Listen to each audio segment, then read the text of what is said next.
Baie welkom by Gesonde Liggaam en Gesonde Gees. En ek dink ons tema van die program vir hierdie tyd is 'n goeie idee want dit is binnekort weer winter en baie wonder ook of hulle moet daai inspuiting vat vir die verkoues en die griep en jy kan baie punte kry en ensovoorts.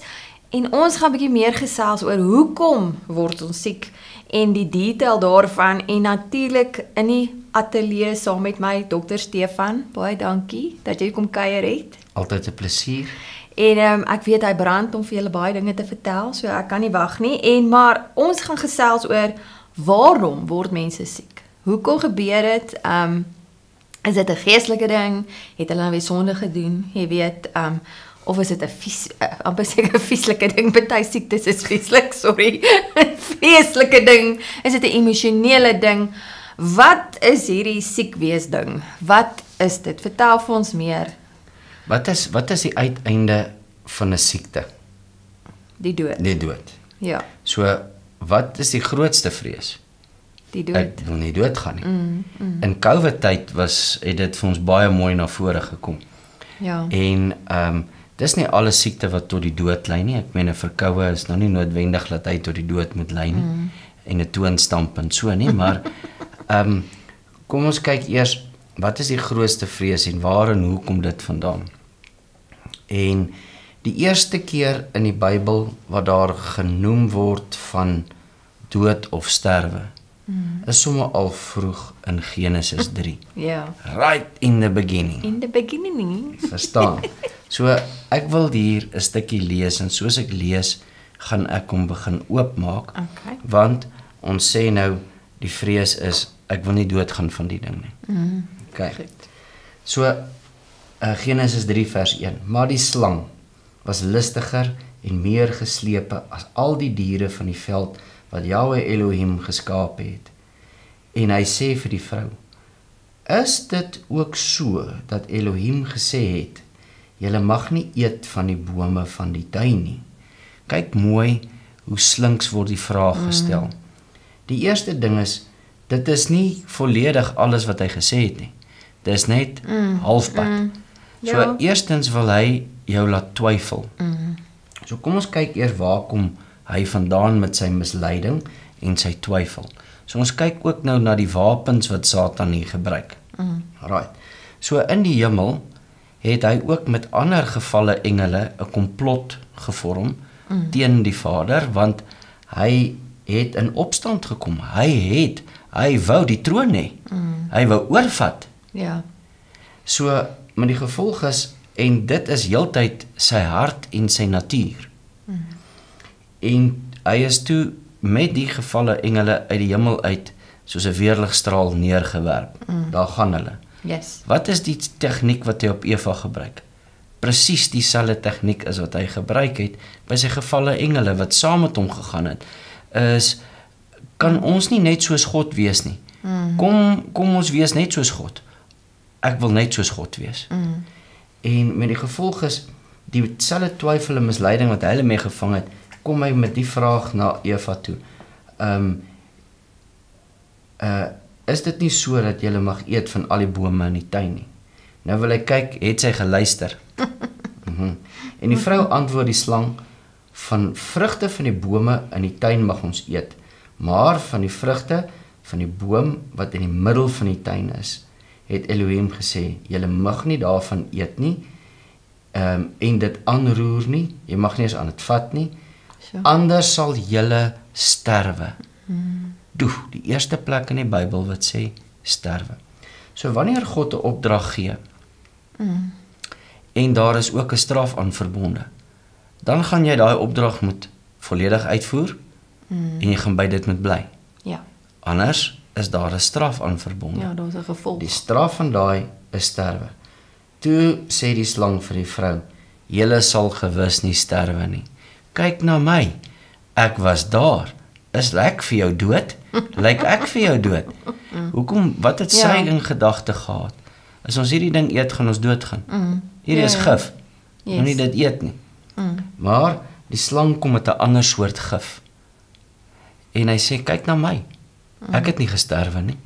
Hy het nou nie ons ken nie die volle gesprek daar nie, want ek meen hierdie is in metafoor geskryf. Ja. En ons was nie daar toe Moses hierdie geskryf het nie. Maar as ek aan die agtergrond moet kyk, dan kan ek dink hy het gesê, kyk na my, meneer Trotsaard. Ek het nie gesterwe nie. So julle sal ook nie hiervan sterwe nie, man. Eet hom, vat hom.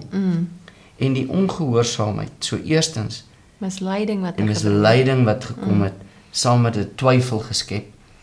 En toe sê die slang, julle sal gewis nie sterwe nie, maar Elohim weet dat as julle daarvan eet, sal julle oë oopgaan, sodat julle soos Elohim kan wees, deur goed en kwaad te ken. Was hy reg gewees? Ja, hy was reg gewees, maar hy het dit met 'n ander hoek gevang van, wil jy so kragtig soos God wees? Wil jy kan skape? Wil jy kan, maar dan eet dan die vrug. Toe sien die vrou dat die boom goed was om van te eet en dat sy lus was om dit te eet. En die boom was vir die mens begeerlik om verstand te hê. Want hy het vir haar gesê, jy gaan verstand kry as jy hierdie ding. Jy gaan so slim word soos God. En sy neem van sy vrug en eet en gee ook aan haar man by haar. By haar? By haar. So hy was ook daar. Dis wat daar staan. Hy was by haar. Hy het nie 'n woord gesê nie. Maar hy weet, God het gesê, jy mag nie. So die oortuiging was baie goed geweest. En hy het gevat van haar en geëet. En hulle het geëet. Toe gaan albei se oë oop. En hulle word gewaar dat hulle naak is. Want hoor, hulle is ontbloot. En hulle het vyeblare aan mekaar gewerk vir hulle voorskote gemaak. So hier is baie hierin geskryf. Kom ons vat hom as metafoor. Die storie daar as metafoor. Kom ons sê God het sy asem in Adam ingeblaas en hy het lewendig geword. Toe hom geskaap het. So hy het gees in hom. Kom ons sê Adam is gees. Eva is die een wat gaan redeneer het. Die siel, wil, denke, emosies, ek wil hierdie ding uitredeneer, ek luister na hom. En dan die oomblik toe hulle ongehoorsaam was, toe die liggaam na vore gekom, toe sien hulle is naak. So ons het liggaam, siel en gees. Ja. Okay. God drie eenheid, Vader, Seun, Heilige Gees. Ja. Mens, liggaam, siel en gees. So die oomblik toe die sonde plaasgevind het, het hulle heilige gewaad verloor. Ja. En hulle het mens gewaad geword en het gevind, hulle is naak, hulle het nie eens geweet, hulle het geslagsdele gehad nie, want dit was nie 'n prioriteit gewees nie. So die liggaam was nie 'n prioriteit gewees nie. Ja. Hulle het geëet van die van die vrugte van die bome mag hulle geëet het. So baie eenvoudige dieet, hulle het vrugte geëet.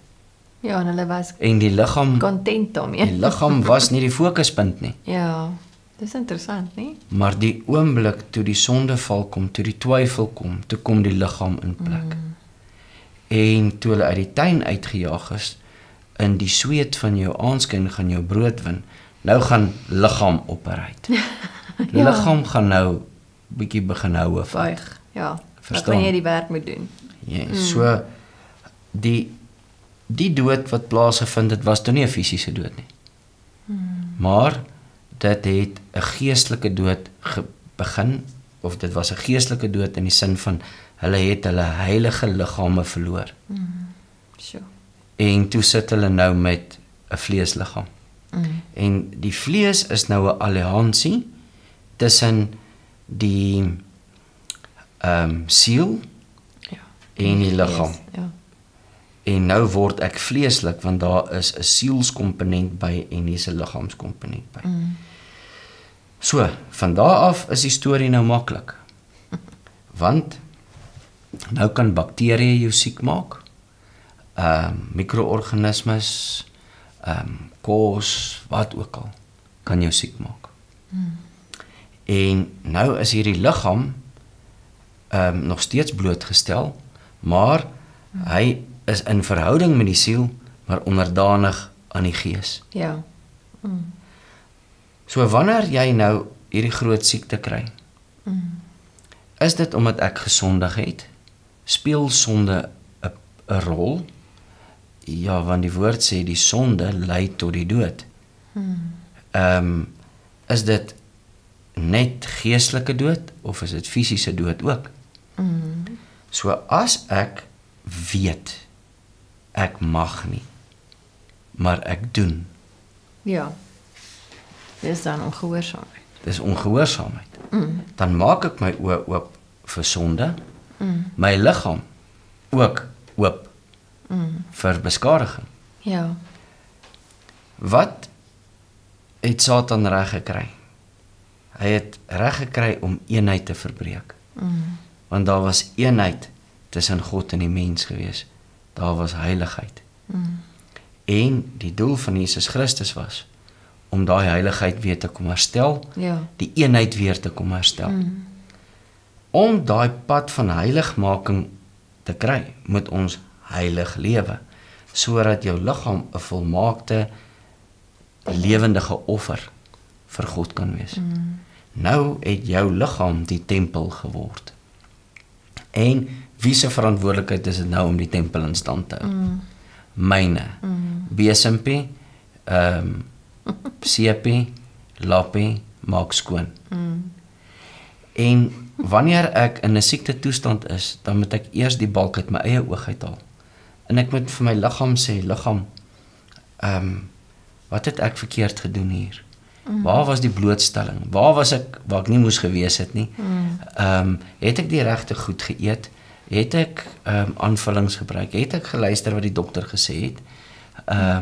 Stres ek te veel? Daar kom ons nou by die ander een. Wat is stres dan? Ja. Kom ons weer by die twyfel. Ongeloof, Hoekom stres ek oor finansies? Is dit nie so dat my Vader vir my sal sorg nie? Hoekom bekommer jy jouself? Kyk na die lelies van die veld en die voëls van die lug. Kyk hoe mooi geklee is hulle. Hoekom sal jy worry oor wat jy aantrek? Ja. Verstaan? So hierdie goed, ja, dit lei alles daartoe. So nou kom ons by, hoe programmeer ek hierdie liggaam? Oefen ek, eet ek gesond, het ek 'n goeie lewenstyl, of probeer ek kom met party, nie oefen en nie vreet enige ding wat voorkom, daar's geen dieet nie. Rus nie. Verstaan. Dan kom ons terug na Romeine 12 vers 1 en 2 uit, dat ek moenie aan hierdie wêreld ook gelykvormig word nie. Moenie aan hierdie wêreld gelykvormig word nie. Maar raak vernuwe in jou gemoed. Dit gaan oor die herprogrammering van hoe ek dink oor alles en wat ek doen om my liggaam in 'n goeie plek te kry Ja. en 'n gesonde plek te kry. So ek moet siekte voorkom deur heiligmaking. Sjoe. Maar ek dink ook ons verstaan nie hierdie goed nie. Ons begrip ons lees die woord, maar ons pas dit nie eintlik toe nie. Ons laat toe dat goed ons die buitegoed, soos die misleiding, die valse inligting, die vrees, ons amper half van stryd afbring of trek afbring, dat ons nie kan hoor wat ons moet doen nie. As ek dink baie keer, en ek dink ek gaan dalk nou op tone trap, maar ek dink baie psigiese probleme wat manifesteer as skizofrenie en al daai goeters, daai goed het 'n oorsaak en dis nie altyd net ek is so gebore nie. En dan koester jy dit en dan manifesteer dit. Verseker.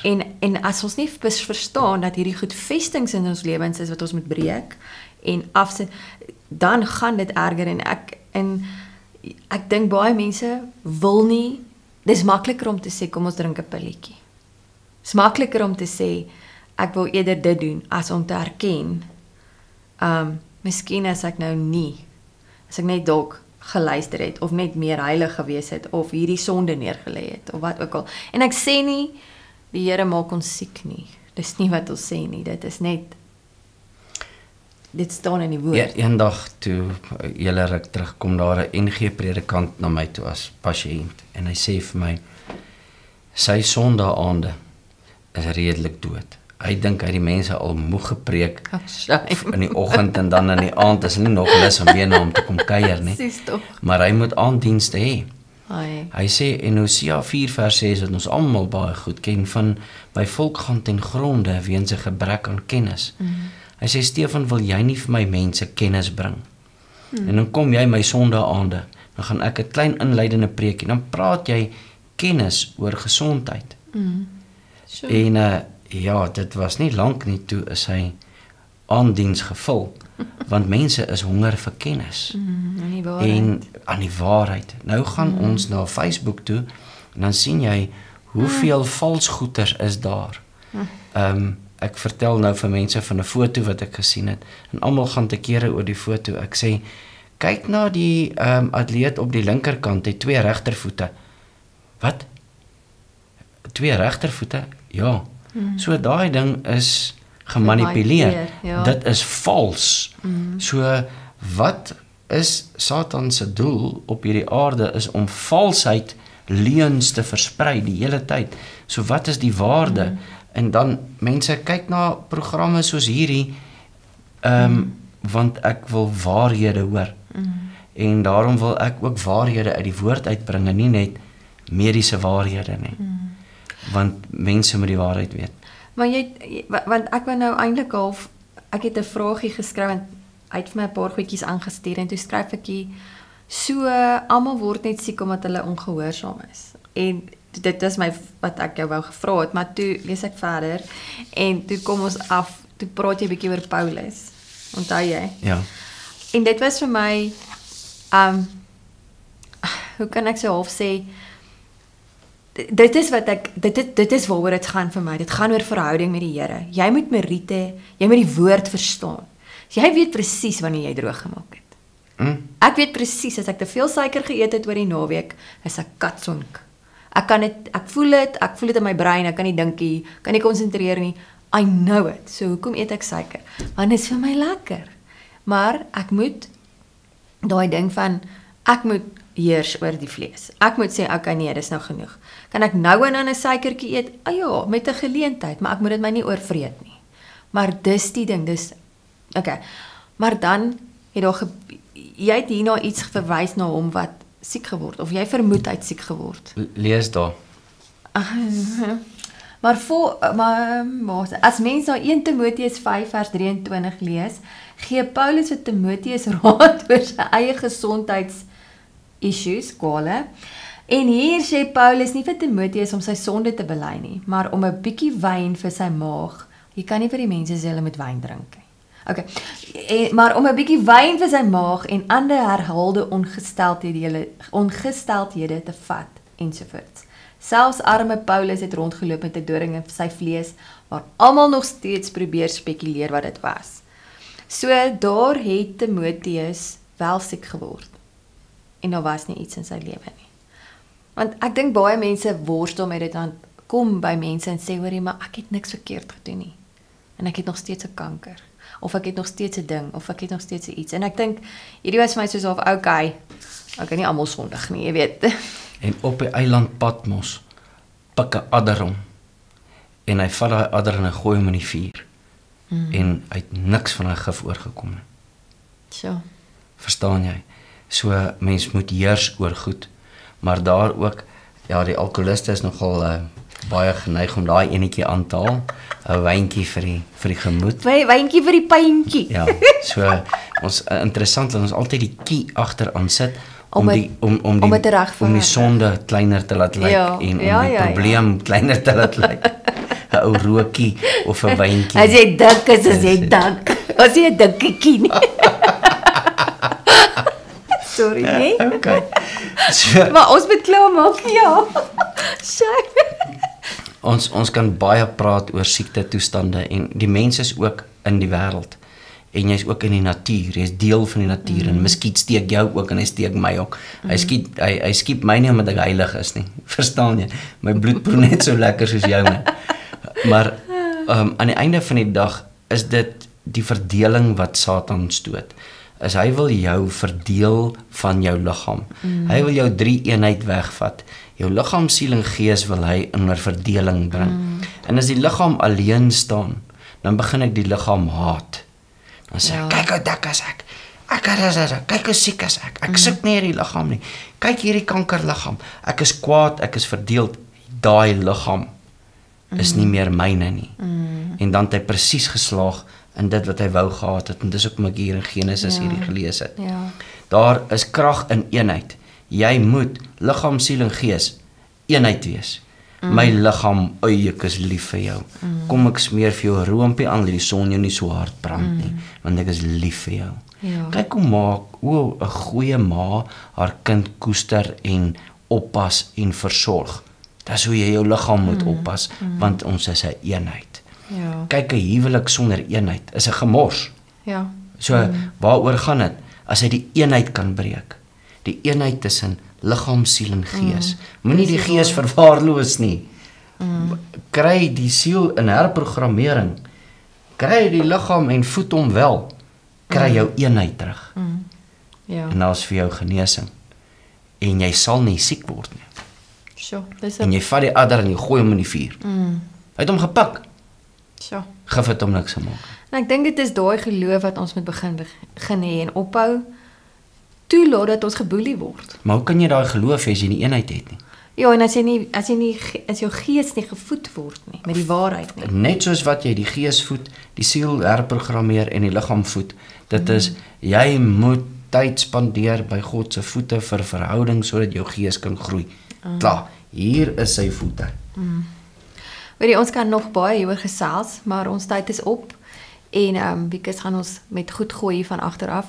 Maar in elk geval, ons wil net vir Wikus dankie sê vir alles wat hy vir ons doen. Dankie Wikus. Dankie Wikus, tot 'n volgende keer. Totsiens.